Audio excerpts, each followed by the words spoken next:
Welcome back to The Short Game. This is a show about short video games, games that respect your time. I'm Raygan Kelly, and I'm joined this week by one awesome co-host. Hello, I'm Laura. And after our massive episode last week, which obviously ran a little long because we were covering a great big game we were talking about, well, big for us, we were talking about Heaven's Vault. Go back and listen to that one if you missed it. It's one of my favorite episodes we've done in a while.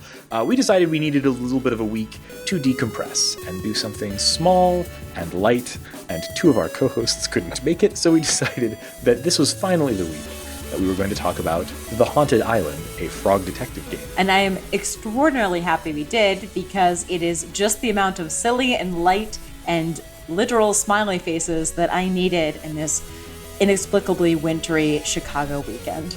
Yeah, what is it with winter these days?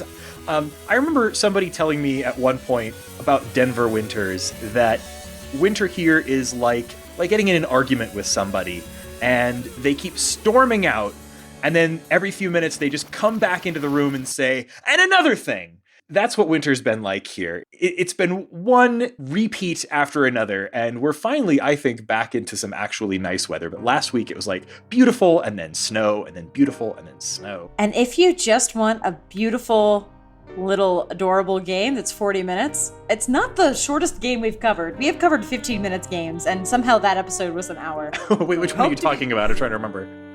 Dr. Langeloff, incredibly whirlwind heist, and there's an emerald involved, and that's not the actual title, but it's about that long. Dr.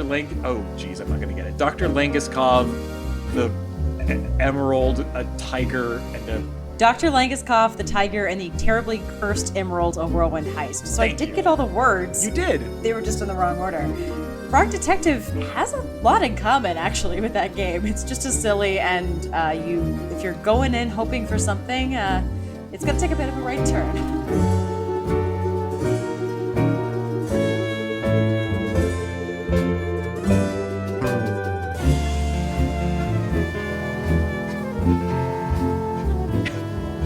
Well, yeah, I think knowing what you're expecting when you get into this game is key, but I did because I'd read a bunch of... This game almost inexplicably got a lot of press when it first came out. I guess it was last year. I don't remember exactly. November, when. yeah. Yeah. So I say inexplicably because it's not the sort of thing that you usually see sites like Kotaku, for example, writing a lot of words about. This is a 40-minute-ish mystery game, and that term is used loosely. That's primarily here as a sort of joke delivery system. It's a very short, very funny little adventure game, masquerading as a mystery game, but the mystery is the island haunted? Yeah, the mystery. It's not that mysterious, really. So knowing what to expect because of all of the ink spilled by websites like Kotaku, for example, and Rock Paper Shotgun about this, I went in knowing what to expect and had a fantastic time with this game. So I totally recommend that folks, blow 45 minutes on it. And it's a wonderful little short experience. And we don't get to talk about games this short on The Short Game all that often. Yeah, I mean, for me, it was $3. Without any sale, it's $5.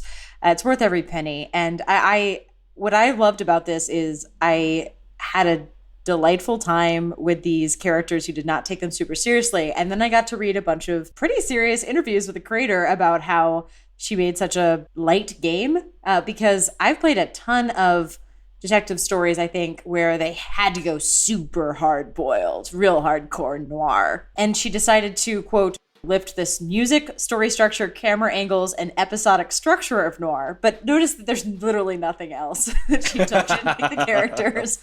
She said it was important that Frog Detective likes his job because people in noir seem to not like their job.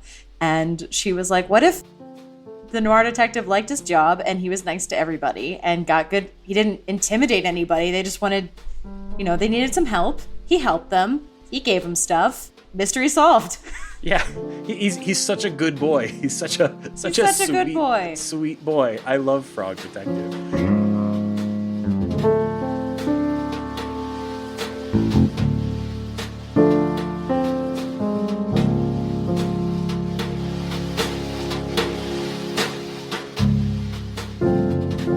There's no shortage of games out there that say that they are playing with noir detective or mystery tropes.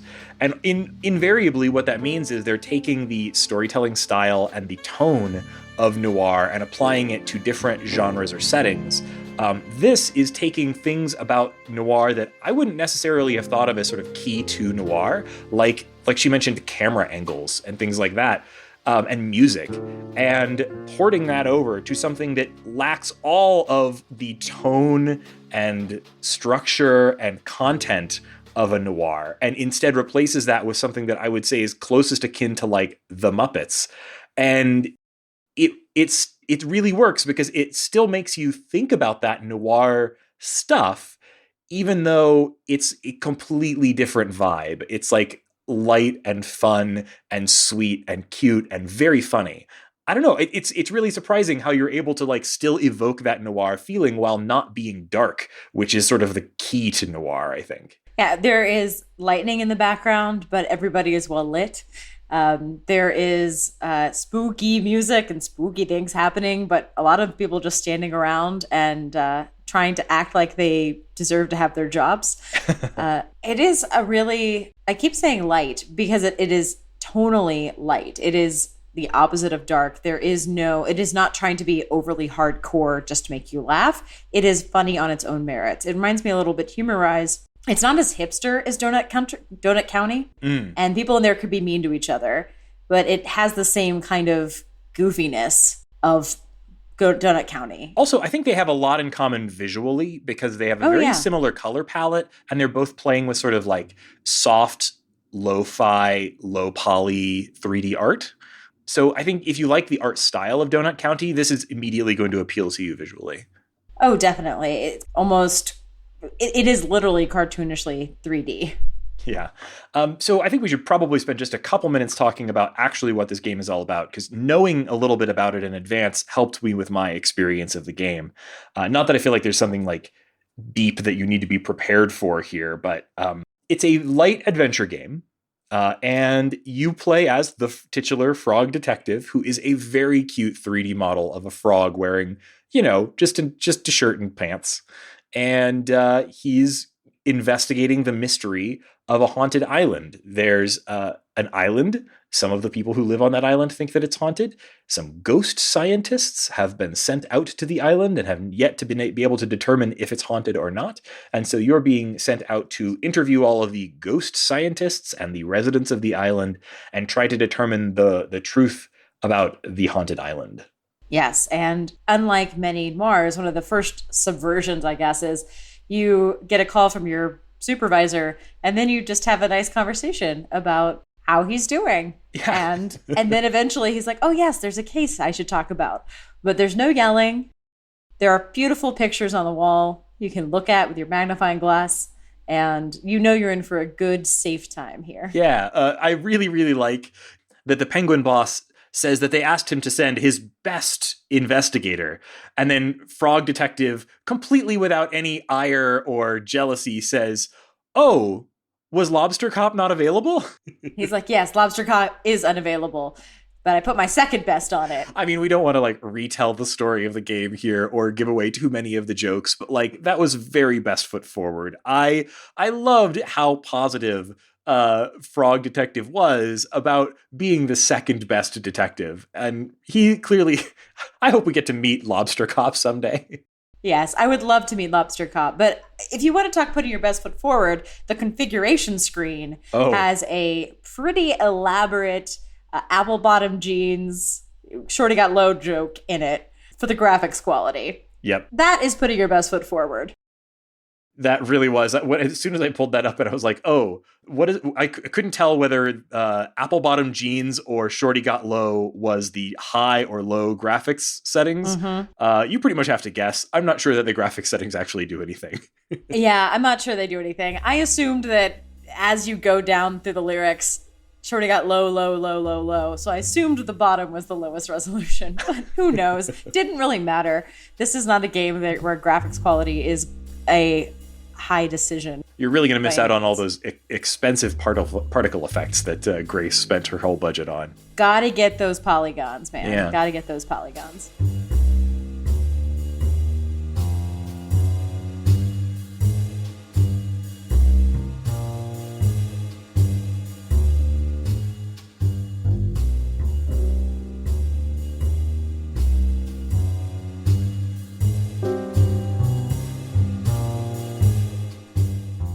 So the thing that probably surprised me and a lot of potential customers about this game is that while it kind of bills itself as a noir mystery game, or perhaps a subversion of a noir mystery game, it doesn't just subvert the visuals of the noir genre. It also subverts a lot of its what you would expect in the mechanics of a noir game. And I mean, the main way that it does that is simply by not having them. This is a game that's like essentially takes place in a single scene. I mean, there's sort of an intro scene and there's some sort of outro material, but predominantly you're walking around this island that is really no larger than a sort of a mid-sized house. And you're speaking to about 8 different characters. And mostly the game is composed of a single puzzle, if you can call it that. So you're playing a sort of very adventure gamey thing where you're talking to each of the characters. You know that you need a certain set of items and you can get them from the various characters, but each of them needs something from you. And so you're going to be spending most of the game kind of going back and forth between the characters and having really charming and funny dialogue with them to try to figure out how to get what you need from them in order to kind of collect the objects you need to complete the game. And I was not expecting that. I was kind of expecting more of a mystery solving or deduction mechanic out of this. What did you think about the sort of structure of the actual puzzle and everything about it? I was really surprised how straightforward it was, because I'm used to adventure games that treat you a little bit harshly. They give you giant branching trees with 50, 70 options, and then at the end of it, someone tells you they'll give you a toothpick. This is, hi, you can talk to them about 3 things. Usually they give you a problem to solve. It's very straightforward. That is not the point of the game. The point of the game is to have to talk to everybody, because everybody is delightful and interesting and has a cute little neurosis you can solve. It's a joke delivery system, really. Neurosis? Neurosis. That is the singular of neuroses. Is it now? I did not know. It's each person is kind of a joke delivery system, but they are each very unique. Like you do, each one has a little bit of something that maybe I think calling each one like a fully fleshed out character would be a pretty big stretch, but at the very least, each of them is a distinct caricature that is funny and interesting in its own right.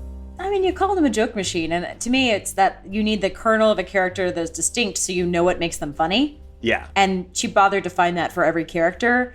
There is no character who is just like, hospital administrator, get a phone number. Yeah. That is not what this is about.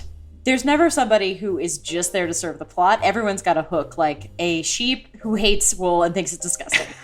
Perfect. Each one of them is so great. I think my favorites, the sheep is great. I really, really liked the mouse who's trying to impress Mystery Monkey with his dancing skills was super charming and fun. The sloth, who's the king of the island, was super funny. Like they're all so charming, and I kept thinking about the Muppets when I went through it, because they are the sort of characters that each one of them is. I mean, apart from just being like cartoonish, sort of children's media style characters with like 2-dimensional but funny and interesting personality quirks. I don't know. They felt very Muppety to me. Even things like the way they moved and danced felt kind of Muppety to me. Yeah, they got those squiggle arms. Yeah, I loved the animation of this. It's pretty well animated for something as simple as it is. Even when the characters are just standing still, they've all got a little bit of motion to them that feels alive. Not like just they said, okay, we're going to have the character breathe and they're just going to cycle between this state and that state. Like they have a little bit of movement to them, even when they're standing still, that feels convincingly alive. And then sometimes they all have good dance moves and look awesome when they do it. And occasionally they all dance together and it's fantastic. I love the dancing in the game. It's just, the animation is so great.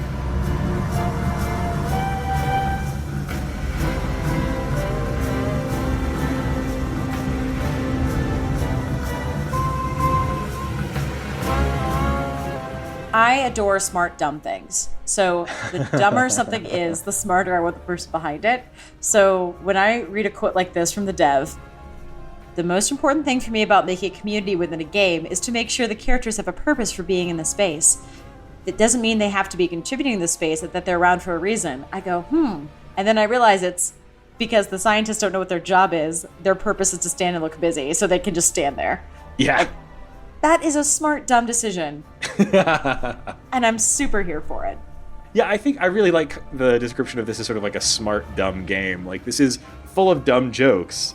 But you can tell that the person who made those dumb jokes was pretty smart about them. It's hard to explain, but it's really charming. I'm not sure how much else there is for us to say about this tiny little slice of happiness here. I had a lovely time playing it. Yes, just get a cup of tea, play this game, and be in a much better mood an hour later. Yeah, play it with somebody who you think might like a chuckle or two. And I will say this is 100% safe for children to play. Yeah. And that is not true about most of the games we play. Even the delightful ones might have kind of the stray ironic joke. This one is just pure. It is pure in the internet sense of the word pure. It is very pure. And it's also very, very funny. I don't want us to spoil anything about this game. It is only 45 minutes to an hour long. And so I do think there's the potential of the story is not mysterious enough for me to feel like spoilers would be really troublesome with it. But I do feel like I don't want to ruin any of the jokes.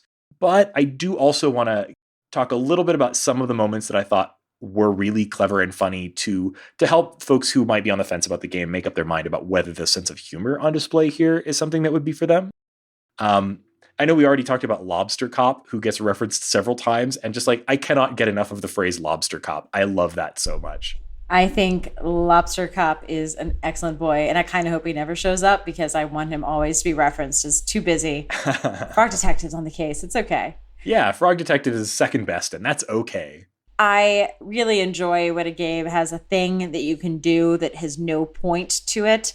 I was a little worried when I saw this magnifying glass that I'd have to use it to look at, find a picture things. But really, you just look up and everything gets a little bigger and a little warped. And that's all I wanted to do. Yeah, hardly even bigger. I continued to use the magnifying glass throughout the whole game because it devotes an entire mouse button to it. But it does absolutely nothing in the context of the game other than make things look distorted.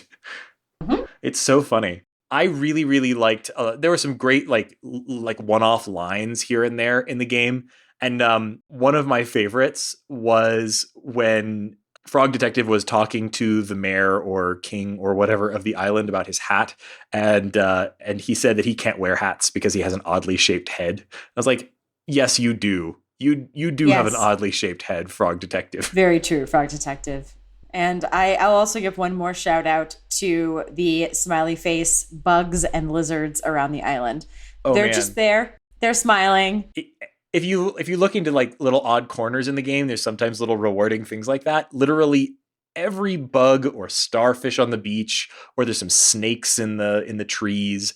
Every one of them has a face and eyes, and they look hilarious. They're very cute. Like a deranged level of happiness. Yeah. I'm a little worried for the mental health of that starfish. He looked like he was really excited to be stepped on, is what I was thinking. Mm-hmm. Kind of gross, buddy. Yeah. Take it inside. It's just such a charming, funny game. I don't know how much we can really do to convey that. If you're on the fence about it, give the trailer a quick look. This game is on Steam and also on the itch store, itch.io. And it's $5 regular price. At the time of this recording, it's on sale 20% off. So I think it's $3 or three. Is it $3 or $4? $4. $4. It's $4. Anyway, it's a bargain if you just want a nice little evening. And I had a great deal of fun with this game. Also, it teases a sequel. Grace Bruxner has already said that she's working on the sequel to this game, which was teased in the final scene, which is going to be the second mystery, the mystery of the Invisible Wizard. Yes. Excellent. I'm down for the Invisible Wizard. I hope that every time they look at that Invisible Wizard, he's doing something else cool you can't see. Yeah. That's the kind of joke that I could literally watch someone do for minutes. Minutes and minutes. Maybe as many as 40 minutes. Many as 40 minutes. Yeah. So this game is, I mentioned, all available on Steam and itch.io. It's on Windows and Mac. Totally recommend picking it up. That's pretty much all we have to say about this delightful little game. So I did say this was going to be a shorter episode this week. Why don't we go ahead and roll on to what's making us happy? Laura, what's making you happy this week? Yes. So we are having people over to play board games to decide if we want to keep them or donate them to a friend who is a kind of a dorm mom. She's like an RA plus because she's a grad student. And we've been playing through a lot of games that I ordered, didn't play for one reason or another. And it has let me revisit Kill Dr. Lucky by Cheap Ass Games, a game I played a lot of in high school. And I'd been hesitant to play because I wasn't sure it was going to be as good revisiting. It is definitely as good revisiting. Kill Dr. Lucky is a game where it's reverse Clue, where you're trying to kill the owner of the house rather than save him. And he's just very lucky and it's very hard to kill. There's a lot of fairly rich mechanics, but it's really easy to explain. And there are endless variations from zombies to dogs and cats that if you have more players can keep it fair as you get more people. You know, we closed off wings because there were 3 of us. All of this stuff can make it seem like a really heavy game, but it still retains the speed and the snap of Clue, but infinitely funnier. People can, I ordered the Kickstarter 19.5 anniversary edition, and it's got a million cards in it. It's got photos, it's got bios. You can choose, anybody can choose a female or a male version of any character. They all have excellent motivations for killing Dr. Lucky. And I am over the moon we're keeping this one. I'm going to be playing it more and more in the future. I love I this played game it a lot so with much. Raygan. Raygan introduced me to cheap ass games back in high school. Yeah. Back in high school, I lived within bicycling distance. No, I guess that was early college. Anyway, at some point in my life, I lived within bicycling distance of a comic book store that also sold board games. And I couldn't afford most of the board games, but I could afford Cheap Ass Games. And if you're not familiar, Cheap Ass Games is a company that has for many years done board games where they kind of strip them down to their most essential components. So you'd buy a game and it would include just the card and the boards and the rules, for example, and wouldn't include things like dice or money that you could rip from your Monopoly set, or tokens or chips that you could use for, if you happen to have poker chips or what have you. They designed their games around being inexpensive to produce, and still being really fun board games. And Kill Dr. Lucky was their very first game, and it still super holds up. Laura already sort of explained how it plays, but I guess what I emphasize about it when I talk to people about how much I love this game, I've loved this game for 20 years now, is that it sits at a perfect middle point between the sorts of board games that board game nerds like and party games. So the kind of, things that you might play with a bunch of friends just having fun drinking beers or what have you, and traditional board games like Clue. It's this sort of perfect middle point between those 3, because the traditional board game people will like it because they're already familiar with Clue, and it's a simple but interesting subversion of Clue. People who like party games will like it because the whole idea of trying again and again and again and again to kill an old man and failing is inherently funny. And there's sort of an opportunity for storytelling that comes in with it, because when you are trying to kill Dr. Lucky, you have to kill him by getting a weapon, and there's tons of weapons, and some of them are interesting and funny, like I want to kill him with a tight hat or bad cream or something. And then, you have to try to kill him in specific rooms of the house. And so all of this kind of builds up to give you this sense that there's stories going on, and you can kind of come up with them Yeah, and your yourself. friends it also incorporates lying, because your friends have to team up to try to block your shot, but your friends may lie and then accidentally, just end up screwing over everybody else in the game. It's got this great balance of humor, but also good mechanics, which is, I played like a Clue Vegas version with my brother, but it was literally just Clue, and there's a lot of dead time. Mm-hmm. There's a lot of dead time on other people's turns and actual Clue. In Kill Dr. Lucky, because you're always thwarting other people's plans, it is a wonderful way to keep yourself invested on the off turns. That's my number one issue with how a lot of board games go down. So Kill Dr. Lucky is definitely on the keep list. And we are, it's wonderful to re-up your interest in a game right before you move, because hopefully we will have, relatives over that we need to entertain. A lot of Justin's family lives there, and Kill Dr. Lucky is one I could pull out with his sister and, entertain the three of us for a night. Easy. I have a bit of a story about that, which is that when I Ooh. was first okay, so my in-laws definitely do not listen to this show, so I can share the details here. I when I Good was start. Yes, when I was moving, Jamie, we were moving in together, but they didn't know that. So her family came out to help her move into an apartment that a week later I was planning to move into with her as well, and this was all on the DL. But anyway, they came over, and her dad is a truly scary guy who I didn't understand well at all at the time, and mostly just saw him as this sort of, I don't know, frightening presence in Jamie's life. And so he came over to help move everybody in, and we had some downtime after we were done moving everything into the apartment. And so I pulled out my copy of Kill Dr. Lucky, and we all played that together. And the game, as Laura said, has a kind of a bluffing mechanic where you're trying to, when somebody tries to commit a murder, all the other players have to, in order, cough up enough failure cards to get that murder attempt to fail so they can successfully try a murder later. And what that leads to is a situation where if you're going first in that, you want to lie about how many failure cards you have to force the other players to play theirs so that they run out of failure cards first and you still have some. Anyway, Jamie's dad was so dead set on his bluffing that it came down to a moment at the end of the game where I think it was Jamie was about to win. As per usual. Yeah, as per usual. And he was the last person in the sort of round robin of paying up failure cards. And he had said during this whole process that he didn't have any failure cards at all. And the long short of it is that he insisted that he didn't have any failure cards. And we got to the end where we were literally telling him, if you have failure cards and you don't give them up right now, you will lose the game. And he insisted to the bitter end that he had no failure cards. And then, of course, he lost the game.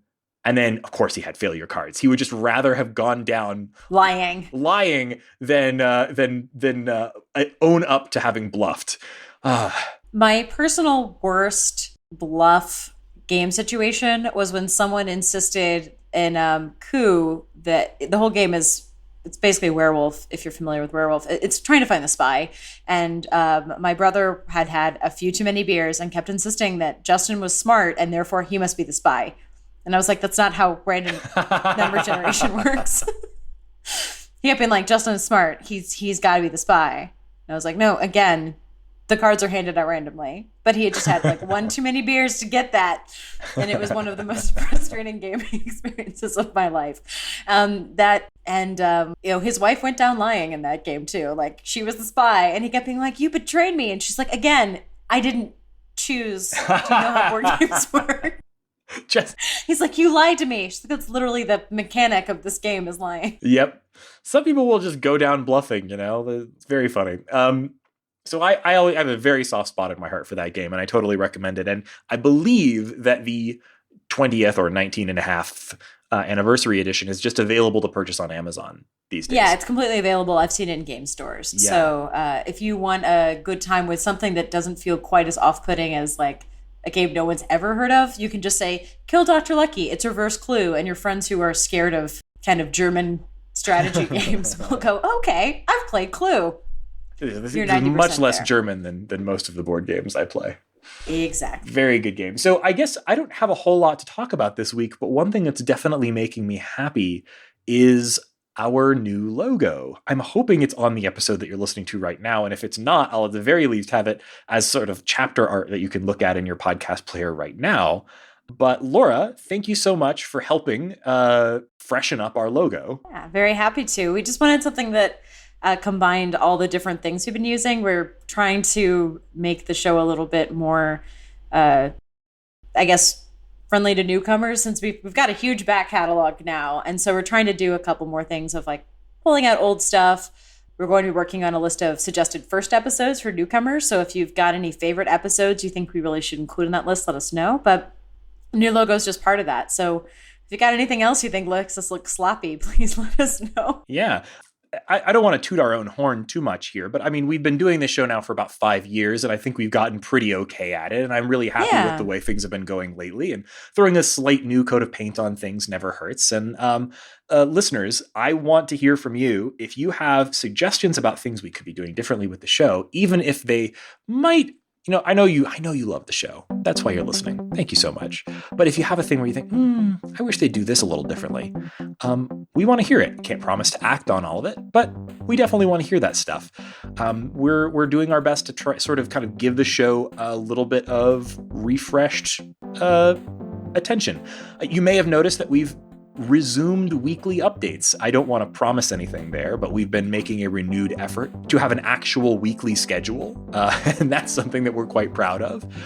So yeah, let us know, and we're really excited to hear what people have to say, even if it is, let's say, constructive criticism. We're all ears about it, and we're moving forward into a new chapter of the short game. Well, thank you, Laura, for joining me on this episode of The Short Game. I know this was a short and quick one, so listeners, thank you for joining us on this one. We're going to be having some much more exciting stuff to talk about next week, so join us then. Hey, this one was plenty exciting. It was just a little low-key. A breather. Yeah, kind of chill, kind of like the Frog Detective himself. And so you can find our show on the internet at www.theshortgame.net, where you'll find a contact form. That's the easiest way to write us longer messages. And on Twitter @_shortgame, a great place to leave us the shorter messages. And you can also email us at info@theshortgame.net. You can find me on Twitter. I'm Raygan K, or I'm Raygan Kelly, but you can find me on Twitter at RAYGANK. Laura, where can people find you? You can find me on Twitter at Laura J. Nash. And thank you so much for listening to The Short Game.